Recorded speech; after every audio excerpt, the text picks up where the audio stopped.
Hello, welcome. We got you're just gonna laugh. Cyberpunk 2077 XOXO #1. This came out like a month ago. Issue number 2 came out this past Wednesday, so see, it should go up on a Friday, so that would be 2 days ago.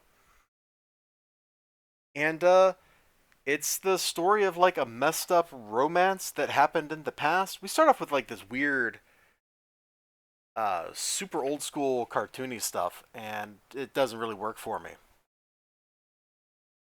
But we got a little ganger bro here, and sees the man book. Lay down.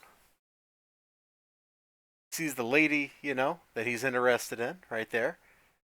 Legs, a lap where you rest your head, a stomach fluttering, chock full of moths, shoulder you can lean on,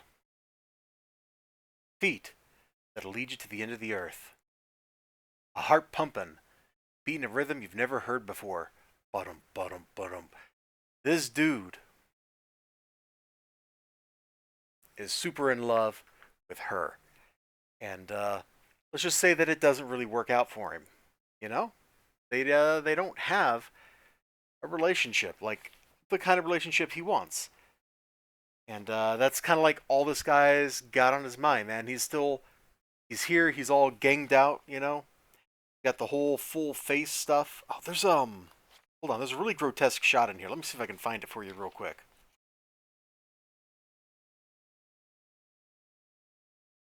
Yeah, here we go. His Maelstrom initiation, where eyes, ears, nose, where they've just stripped him of his obvious signs of humanity. Sorry, I have to adjust this camera a little bit. Oh, whoop, whoop, whoop, whoop, a little too far. They stripped out all of his obvious signs of humanity, so they can put the big metal faceplate on, like a so, complete with the split optic nerve, so they've got like 7 eyes or whatever. Like, I don't know, dude. The Maelstrom dudes are kind of weird when it comes to that stuff. Like, why would you even? Well, I guess it's so you can't go back after you join them. Got some very obvious surgical mutilations, and you need like a whole new faceplate or whatever, and probably that starts to add up quite a bit. I digress though. So we got this guy, he's madly in love. The love doesn't work out. He gets the surgery to end up looking like that. Later on, we get a little action sequence of an attack on a convoy. In fact, it was opposite the page I was showing off. So let me just show that. A little convoy of the Moxes carrying some loot. Dude's crazy. He's got like a death wish or whatever. He steps right out. He's the craziest, like most psychotic one of the Maelstrom gangers, and the other dudes are all like, "Hey, save some for us this time," and he doesn't say nothing, man. He just gets out there, he's ready to just shoot. He's ready to fight because he's taking out his pain, his frustration.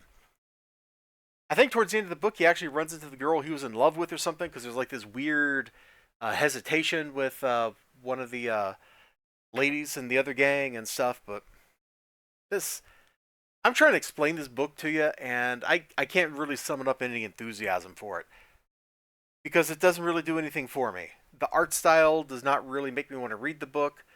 The subject matter was kind of interesting, but I feel like we're drawing this out way too long. This feels like it could have. I don't know what the other issues are supposed to be like, and I'm kind of glad I didn't get issue 2 because I would have paid for it, and then I would have read this and been like, man, now I got to read that crap. But this doesn't feel like this needed to be a particularly long thing. I feel like you could have crammed whatever story they're going for into like a single issue here. Now, I might be wrong. I don't know what's going on in the next 3 issues. I'm just kind of telling you that the ground covered in this book seemed like it was really drawn out way longer than it needed to be. And the art style did not fill me with like the desire to, there's no, uh, would you like to know more going on here? There's just a lot of, eh, I read it. I guess it was kind of okay, sorta, maybe. So I guess unless you're like super hardcore into the Cyberpunk 2077, which I thought I was, uh, you might not want to bother with this book, which, since my shop didn't have any more in stock, when I said, hey, you might as well throw that on my pull list, my shop man was like, man, I don't know that I ordered enough for you. So, I, I, I guess nobody else is buying this book or something, Not really sure. This was a weird, rambly ramble, but thank you for joining me. Remember to like, comment, subscribe, all that good stuff. Hope to see you again next time. Bye bye.